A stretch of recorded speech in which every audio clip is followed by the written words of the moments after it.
In 1952, a small office opened in Hamilton, Bermuda. No employees worked there. No products were manufactured. No services were delivered to customers. Yet this empty office would generate more profit than most Fortune 500 companies. The brass nameplate read, Acme Holdings Limited. Inside, a single desk sat empty. A telephone that never rang. Filing cabinets containing nothing but incorporation papers. This ghost company would become the blueprint for the greatest tax avoidance scheme in corporate history. A system so elegant, so perfectly legal, that it would drain hundreds of billions from national treasuries while remaining completely invisible to the public eye. This is another story where money, power, and history collide. And nothing is ever as simple as it looks. Most people believe corporations pay taxes like everyone else. A company earns profit, calculates what it owes, and sends a check to the government.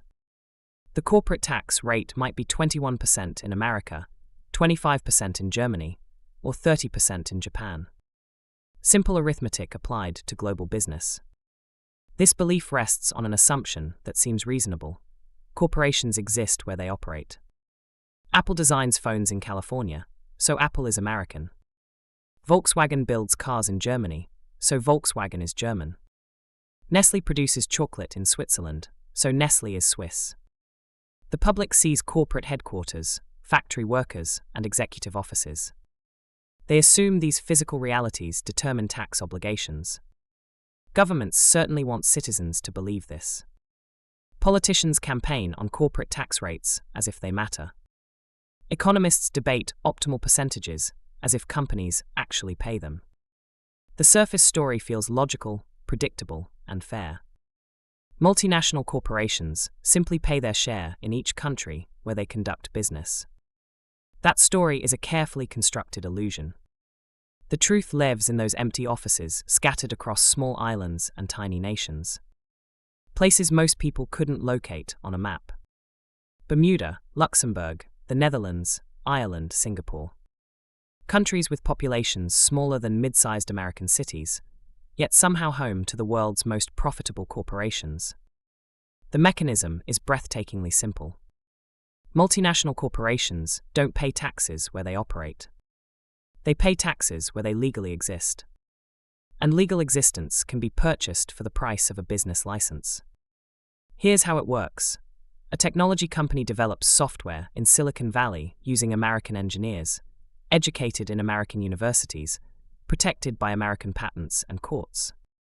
The software sells to American customers who pay with American dollars. Every meaningful aspect of the business happens in America. But the company creates a subsidiary in Ireland. This subsidiary owns the intellectual property rights to the software. The American operations must now pay licensing fees to use their own technology. These fees are calculated to eliminate almost all American profits. The money flows from California to Dublin. But it doesn't stop there. The Irish subsidiary is managed from Bermuda, making it a Bermudian company for tax purposes. Bermuda charges zero corporate tax. The intellectual property then gets transferred to a Dutch holding company, which licenses it to a Luxembourg financing company, which sublicenses it back to Ireland. Each transfer occurs at precisely calculated prices designed to shift profits to the lowest tax jurisdiction. The structure has a name in accounting firms, the double Irish with a Dutch sandwich. The profits take a grand tour of European tax codes before landing in a Caribbean paradise, having paid almost nothing to any government along the way. Law firms market these structures like luxury products. Deloitte's brochures promise tax-efficient IP migration strategies. PricewaterhouseCoopers offers global tax optimization frameworks. The language sounds clinical, professional, respectable. The reality is a shell game played with national sovereignty.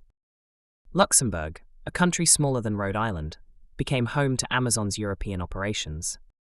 Not because Amazon's executives preferred Luxembourgish cuisine or alpine scenery. Because Luxembourg offered Amazon a secret tax deal, a corporate rate of less than 1%. Ireland convinced Apple to establish European headquarters in Cork.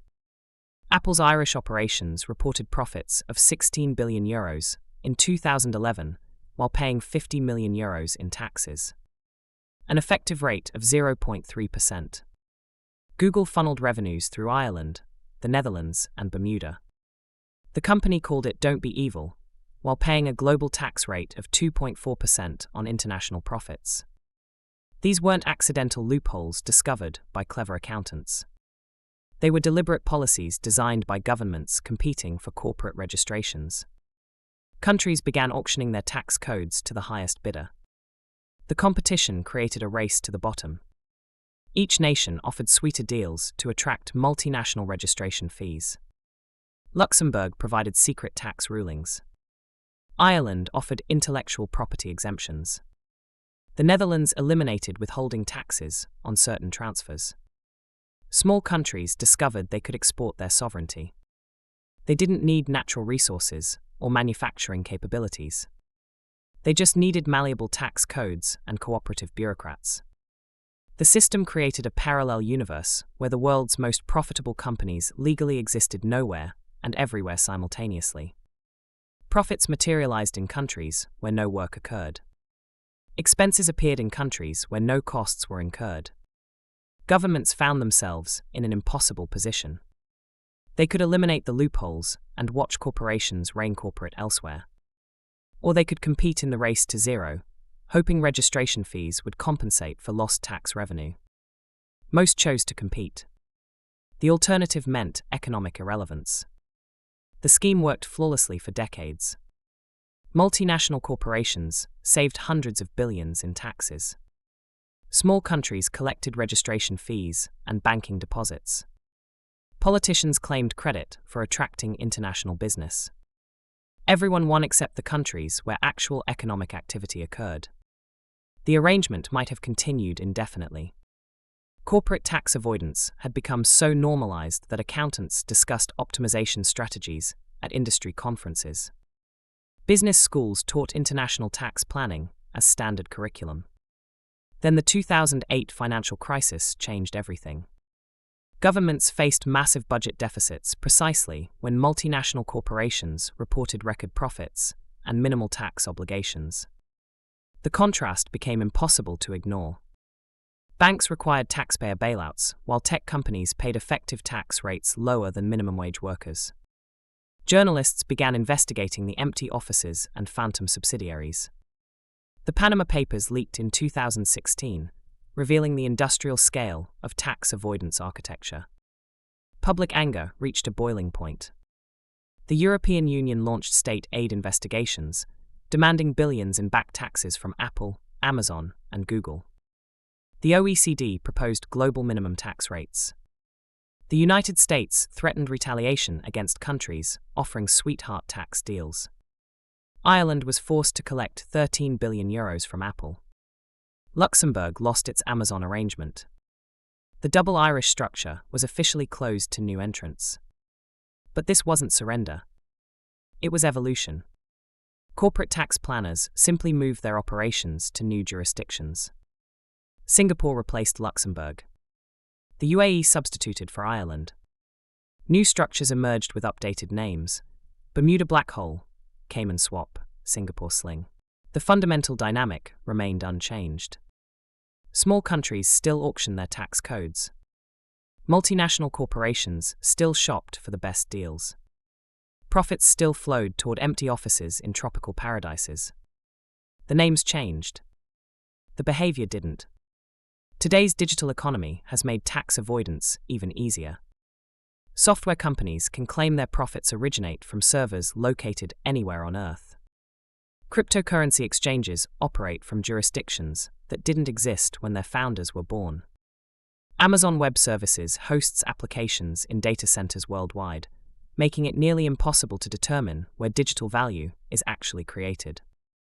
Facebook collects advertising revenue from users in 190 countries while reporting most profits in Ireland. The COVID-19 pandemic accelerated these trends. Remote work made the concept of corporate headquarters almost meaningless. Companies discovered they could operate from anywhere while legally existing nowhere.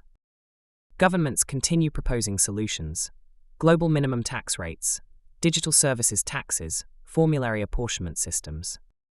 Each reform addresses yesterday's loopholes, while tomorrow's structures are already being designed. The OECD's global minimum tax of 15% was hailed as a breakthrough. But it only applies to companies with revenues above €750 million and includes exceptions for certain activities and allows credits for various expenses. The exceptions may prove larger than the rule. Tax avoidance has become a permanent feature of global capitalism, not a temporary distortion. The system isn't broken. It's working exactly as designed by those with enough money to design it. The empty office in Bermuda was never really empty. It was filled with the most valuable commodity in the modern economy, the legal fiction that profits belong to whoever claims them first. Governments pretend they control corporate taxation. Corporations pretend they pay their fair share. Citizens pretend the system serves some greater economic purpose. Everyone knows it's theatre. But the performance continues because too much money depends on maintaining the illusion. The greatest trick multinational corporations ever pulled wasn't convincing the world they didn't exist. It was convincing the world they existed everywhere except where they actually operate. In the end, tax avoidance isn't really about taxes. It's about the price of sovereignty in a world where capital moves faster than democracy.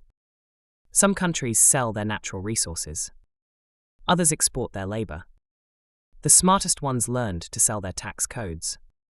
The profits still flow toward those empty offices. The phones still don't ring. But the bank accounts keep growing, filling with money that belongs to everyone and no one at the same time.